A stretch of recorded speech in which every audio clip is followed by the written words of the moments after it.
Hello, I'm Keith Powell, Director and Founder of the Digital Impact Awareness Initiative, and this is AI for Communications.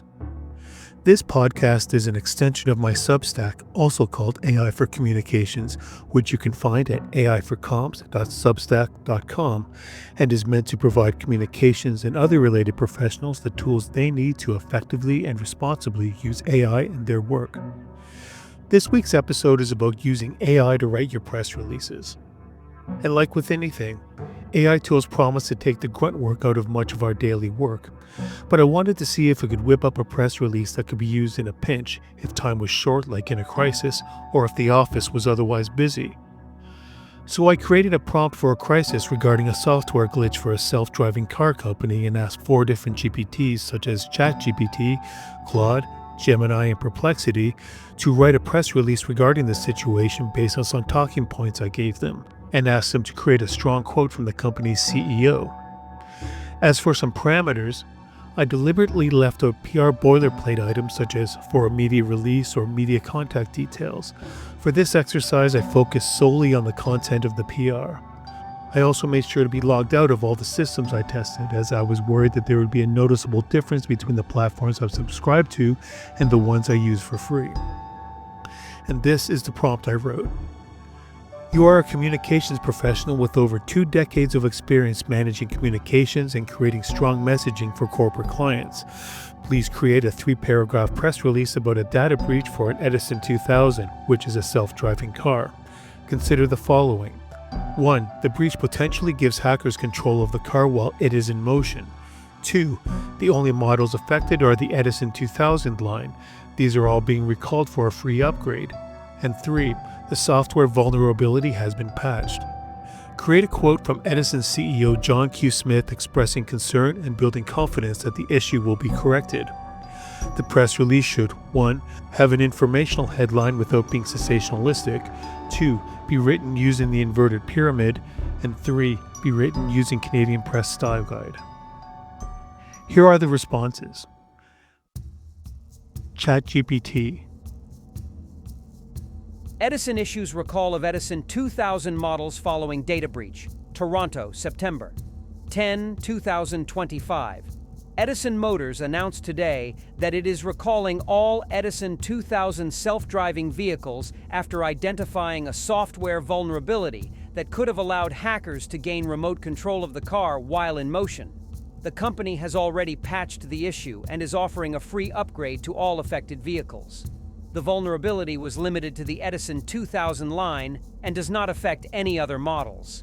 Customers will be contacted directly with instructions on how to return their vehicles for the upgrade.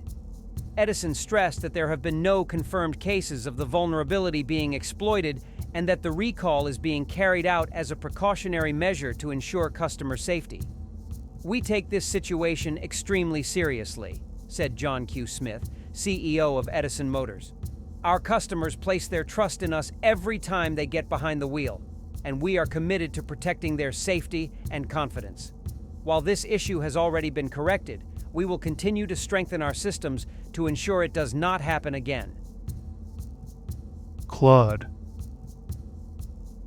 Edison Motors issues recall for 2000 series, following software vulnerability discovery for immediate release. Toronto, Edison Motors Corp. announced today a voluntary recall of all Edison 2000 self-driving vehicles following the discovery of a software vulnerability that could potentially allow unauthorized remote access to vehicle control systems. The company has developed and deployed a security patch to address the issue and is offering free software upgrades to all affected vehicle owners. No incidents of unauthorized access have been reported, and the vulnerability has been fully resolved in current production models. The recall affects approximately 85,000 Edison 2000 vehicles manufactured between January 2023 and March 2025.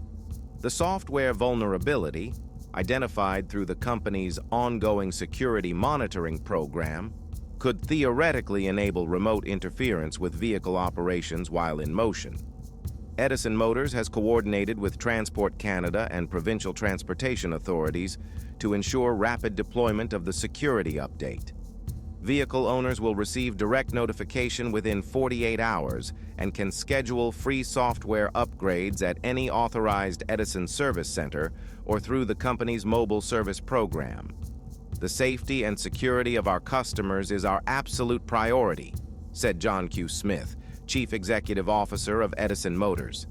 While we have no evidence of any malicious exploitation of this vulnerability, we are taking immediate and comprehensive action to ensure complete protection for all Edison 2000 owners. Our engineering teams worked around the clock to develop this patch, and we are committed to covering all costs associated with this recall to maintain the trust our customers place in us. Gemini. Edison 2000 self-driving car software vulnerability patched, recall initiated. Edison Motors has identified and patched a software vulnerability in its self-driving Edison 2000 model line. The vulnerability, which could potentially allow unauthorized remote control of the vehicle while in motion, was discovered during a routine internal audit. The company has already deployed an over-the-air OTA update to all affected vehicles to address the flaw. To ensure the complete security of the vehicles and the safety of our customers, Edison Motors is voluntarily recalling all Edison 2000 models for a free software upgrade at a certified service center. The Edison 2000 is the only model affected by this issue. No other Edison vehicles are at risk. Edison Motors is committed to the safety and security of its customers. The safety of our drivers is our top priority, and we take this matter very seriously, said John Q. Smith, CEO of Edison Motors.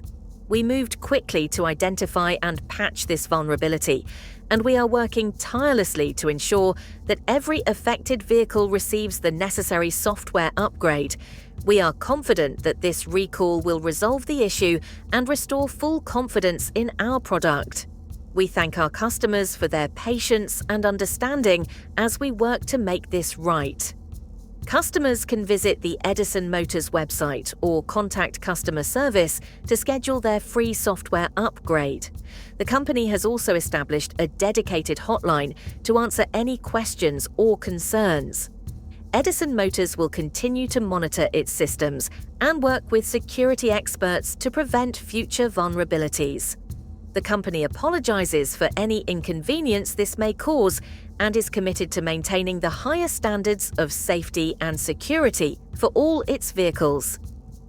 Perplexity.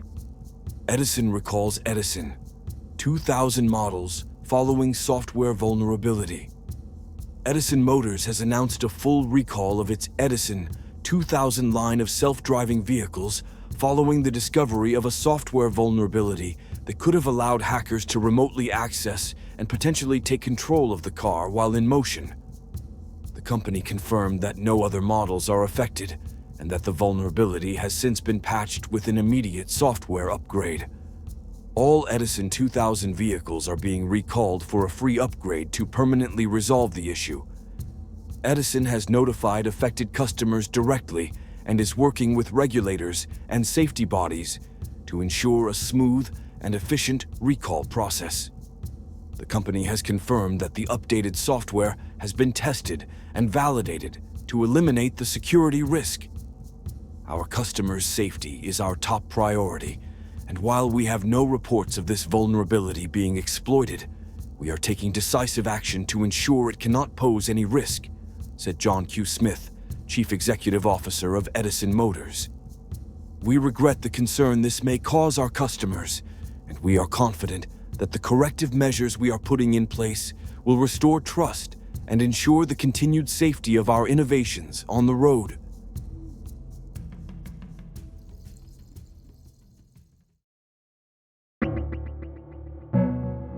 Full disclosure, I ran the prompts through the AIs twice. The result I'm analyzing here is the second one. The first iteration was fine, but I found an issue with the prompt itself that resulted in the AIs interpreting the request in a way that was outside the scope of this exercise. Did they all use the inverted pyramid? Yes. Every single one of them used the inverted pyramid. How about the Canadian Press Style Guide? More or less? However, neither Gemini nor Perplexity added a placeline. One nice detail is that ChatGPT and Claude added a Toronto placeline, likely tipped off by the request to use CP style. However, in the first result, it added a placeline for Detroit. The refinement to Toronto may be due to the AI learning.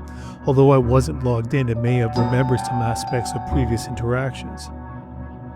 As for the quality of writing, the most tightly written version came from ChatGPT, which wrote a very concise overview of the situation. Claude and Perplexity were also good, but would need editing to tighten up. And Gemini, well, it was a brave attempt, but its entry was overwritten and tried to put too much into the lead paragraph. ChatGPT used 52 fewer words to say the same thing. Next, the quality of the quote. I found it interesting and a little confusing to see that most placed a CEO quote at the end of the PR. I would have liked to have seen them place a main one in the middle and close with a quote that left a lasting impression on the reader. This is an example of the importance of using AI as a partner or part of the team and not as the sole creator. The only exception was Gemini, which placed it as part of the second paragraph. As for the content of the quotes, here is my assessment. ChatGPT was very straightforward, outlining the concrete steps the company is taking to prevent further incidents. Claude? I like this one the best, although it still needs work. He started with concern for customers, as he should, before moving on to other areas that he needed to address, tacitly accepting responsibility in that he outlined the proactive steps they are taking to prevent the situation from happening again. Gemini. This one hit all the right points, but it still sounds like corporate butt covering to me for some reason. One thing it missed, and indeed most of them did, was showing empathy and concern for the customers affected by the glitch. As for Perplexity, this one was stronger, but it needs work as well. I do see that this response is the only one that shows any concern for the customer and how they may be feeling during this situation. The bottom line is that these weren't as different as I thought they would be. Like with any other AI tool, using them by themselves and accepting their output could create some unforced errors. What would I do next time? Well, be more iterative. But would I use it? Not without some caveats. First, I wanted to see if the GPTs would analyze the situation and identify any communications holes. And they didn't, despite one glaring one. Specifically, it needed to address the need for drivers who have not gotten their Edison's patch to do so as soon as possible. Again, this indicates the need for human oversight.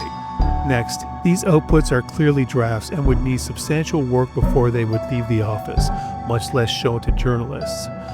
Like any piece of writing, a few rounds of edits and rewrites are crucial. It does raise the question of whether this time was spent wisely, or if you would have been better off just writing it yourself. But that's a question for another day.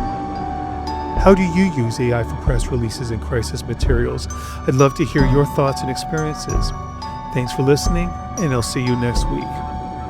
If you found this podcast helpful, please give it a like or a review, and also please subscribe. We are available wherever you find your podcasts. Our newsletter can be found at aiforcomms.substack.com. AI for Communications is a project of the Digital Impact Awareness Initiative and hosted by me, Keith Powell. You can find more information about the DIAI at diai.digital. Thanks again for listening, and we'll see you next time.